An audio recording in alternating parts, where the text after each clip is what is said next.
तेजस्वी यादव के द्वारा बिहार में यह घोषणा की जाती है कि उनकी सरकार बनेगी तो वो तरह तरह के काम करेंगे और सारे के सारे एक तरह से देखें तो आप ख्याली पुलाव जैसे है, क्योंकि न तो केंद्र में तेजस्वी यादव की सत्ता आने जा रही है और न ही वर्तमान में बिहार में उनकी सत्ता है। लोकसभा चुनाव से पहले वे घोषणा करते हैं कि बिहार में 5 नए हवाई अड्डे बनाए जाएंगे उनकी सरकार आएगी तो, और उनकी सरकार न तो आने जा रही है और न ही आने वाली है। ऐसे में इन घोषणाओं का क्या होगा? One rank one pension scheme जैसी घोषणाएं आप वे घोषणा करते हैं कि उनकी सरकार आएगी तो पुरानी पेंशन स्कीम को बहाल कर दिया जाएगा।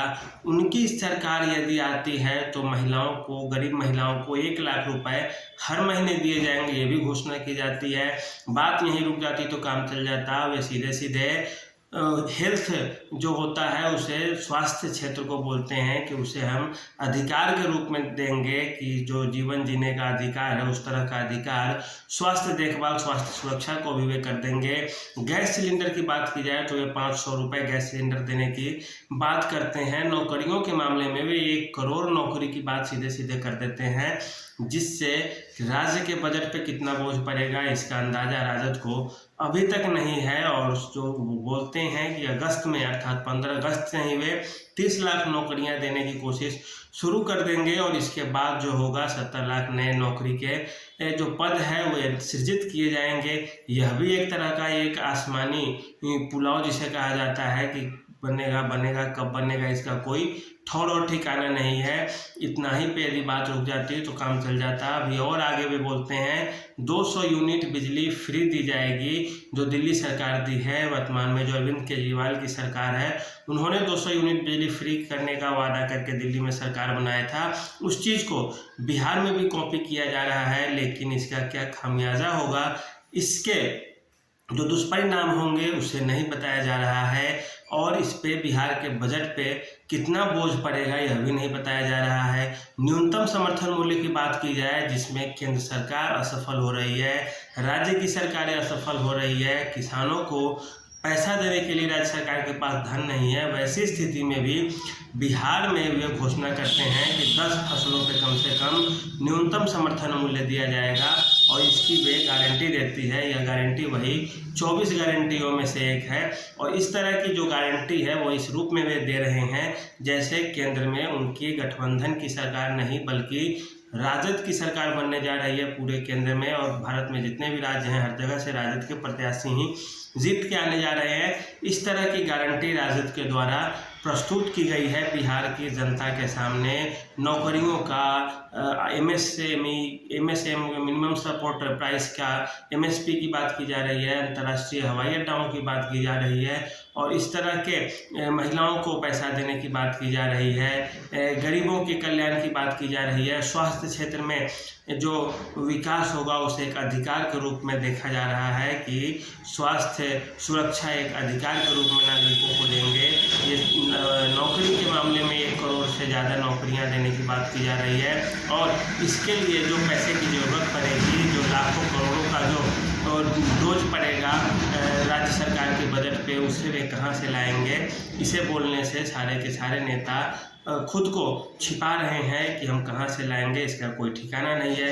राज्य सरकारें इसी तरह इतनी कमज़ोर होती हैं कि उनको यदि केंद्र से मदद न मिले तो वो अपने कर्मचारियों को वेतन तक नहीं दे पाती है। बिहार में ही जो नौकरी पेशा में लगे लोग हैं सरकारी नौकरी में, उनको भी समय पे वेतन नहीं मिल पाता है हर 1 तारीख को। और इसके बाद यदि नई नौकरियां इतनी ज़्यादा आ जाएंगी, इतने सिलेंडर 500 रुपये का दिया जाने लगेगा, हवाई अड्डे खुलने लगेंगे, किसानों को न्यूनतम समर्थन मूल्य 10 फसलों पे मिलने लगेगा, तो ऐसी स्थिति में कहाँ से पैसे आएंगे इसकी कोई हिसाब किताब नहीं है। और सीधे सीधे जो अपना बजट है, जो अपना घोषणा पत्र है, वो सीधे प्रस्तुत कर दिया जा रहा है और इसके साथ ही साथ बिहार को विशेष राज्य का दर्जा दिलाने की बात की जा रही है। खैर यह बात तो सभी पार्टियां करती है, लेकिन आज़ादी से लेकर आज तक कोई भी पार्टी केंद्र में किसी की भी सरकार रही हो, कोई आज तक बिहार को विशेष राज्य का दर्जा नहीं दे पाया है। उसके साथ ही साथ वे बिहार के लिए 1.5 लाख करोड़ से ज़्यादा का विशेष पैकेज देने की बात करते हैं।